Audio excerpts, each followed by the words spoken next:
Sir നമ്മൾ നേരത്തെ സംസാരിച്ചപ്പോൾ ഞാൻ മനസ്സിലാക്കിയത് 32ഓളം റിട്ടയർമെന്റ് ഹോംസ് വിസിറ്റ് ചെയ്യുകയും അവിടെ ഇന്ററാക്ട് ചെയ്യുകയും ചെയ്തേക്കുന്ന സാർ ചെയ്തിട്ടുണ്ട്.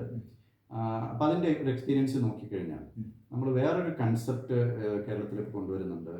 ഏജിങ് ഇൻ പ്ലേസ് എന്ന് പറയും. അതായത് സ്വന്തം വീട്ടിൽ തന്നെ ഇമോഷണൽ സപ്പോർട്ടും മറ്റ് സപ്പോർട്ട് സിസ്റ്റംസും അവൈലബിൾ ആവുകയാണെങ്കിൽ റിട്ടയർമെന്റ് ഹോമായിട്ട് കമ്പയർ ചെയ്യുമ്പോൾ സ്വന്തം വീട്ടിൽ ഇതുപോലെ കമ്മ്യൂണിറ്റി ലിവിങ്ങിൻ്റെതായ ഒരു അറ്റ്മോസ്ഫിയർ ആ വീടുമായിട്ട് ബന്ധപ്പെട്ട ഏരിയയിൽ ഉണ്ടാവുകയാണെങ്കിൽ ഏതാണ് ബെറ്റർ എന്നുള്ളതാണ് സാറിൻ്റെ ഒരു അഭിപ്രായം. തീർച്ചയായിട്ടും ഒരു ഹിഡൻ അജണ്ട ഇല്ലാതെ, അത് മനസ്സിലാവുമല്ലോ, ഇല്ലാതെ അങ്ങനെ ഒരു സംരംഭം തുടങ്ങിയാൽ ഇന്ന് വൃദ്ധഭവനിൽ കഴിയുന്ന ഒരുപാട് പേര് സ്വയം പര്യാപ്തരായവർ, ഫീസ് കൊടുക്കുന്നവരാണല്ലോ അവിടെ, അവരെല്ലാം തിരിച്ച് വീട്ടിലെത്തും.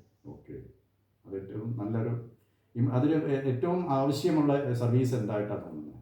അങ്ങനെ വീട്ടിൽ താമസിക്കുന്നവർക്ക് അതെ ഏറ്റവും ആവശ്യമായിട്ടുള്ള ഒരു സർവീസ് ഒരു കമ്മ്യൂണിക്കേഷൻ സർക്കിൾ അവിടെ ഉണ്ടായിരിക്കും. കമ്മ്യൂണിറ്റി ലിവിങ്ങിൻ്റെ കമ്മ്യൂണിറ്റിയിലുമായിട്ട് അവർ എല്ലാവരുമായിട്ട് ഒരു കമ്മ്യൂണിക്കേഷൻ, അതിന് വേണ്ടുന്ന ഒരു അറ്റ്മോസ്ഫിയർ അവിടെ ഉണ്ടാകണം. അപ്പോൾ വീട്ടിൽ ചുമ്മാ ഇവർ തന്നെ ഇരിക്കാതെ മറ്റുള്ളവരുമായിട്ട് ഇന്ററാക്ട് ചെയ്യാൻ അവർ എവിടെയെങ്കിലും എവിടെയെങ്കിലും ഒരിടത്ത് ഒന്നിച്ച് പരിപാടിയൊക്കെ ഒന്ന് കൂടാനും, ആ ചുറ്റുവട്ടത്തിൽ ഉള്ളവർ ഒരുമിച്ച് കൂടാനും, അവിടെ വെച്ച് കളിക്കുകയും പാട്ട് പാടുകയും നൃത്തം ചെയ്യുകയും ഒക്കെ ചെയ്യുന്ന ഒരവസ്ഥ. പ്രായത്തിലും ഓരോരുത്തരും നല്ല കഴിവുള്ളവരായിരിക്കും, അതെല്ലാം ഇങ്ങനെ ഉറങ്ങിക്കിടക്കുക. ഇങ്ങനെ ഒരു സംരംഭം ഉണ്ടായാൽ അവരെല്ലാം ഒരുമിച്ച് കൂടുന്നവരിടത്ത് ചിലപ്പം ഒരു വീട്ടിൽ തന്നെയായിരിക്കും ചുറ്റുവട്ടത്തിലുള്ളവർ. അങ്ങനെ അവർ കളിക്കുകയും ചിരിക്കുകയും പാട്ട് പാടുകയും ഡാൻസ് ചെയ്യുകയും ഒക്കെ ചെയ്ത ജീവിതം ഞാൻ മുമ്പ് പറഞ്ഞതുപോലെ ആഘോഷമാക്കാൻ തീർക്കാൻ പറ്റും.